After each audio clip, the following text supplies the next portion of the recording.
Magandang araw mga ka-adobo! Ang taas ng araw today pati ng hairline ko. Nagbabala ka bang mag-abroad? O di kay manirahan ng permanently dito sa United Kingdom? Isa sa requirements bago ka makapag-citizenship dito sa UK ay ang Life in the UK exam.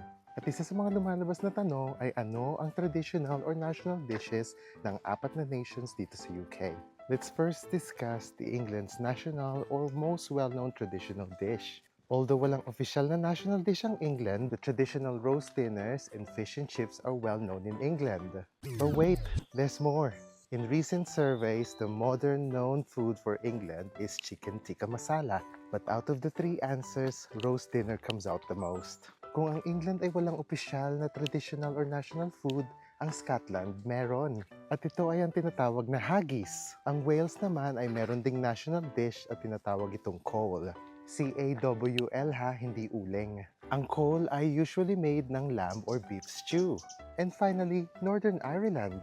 At katulad ng England, wala rin siyang recognized national dish. However, a cooked breakfast consisting of eggs, soda bread, or potato bread, bacons, and sausages, also called as Ulster fry, is considered the most iconic traditional food of Northern Ireland.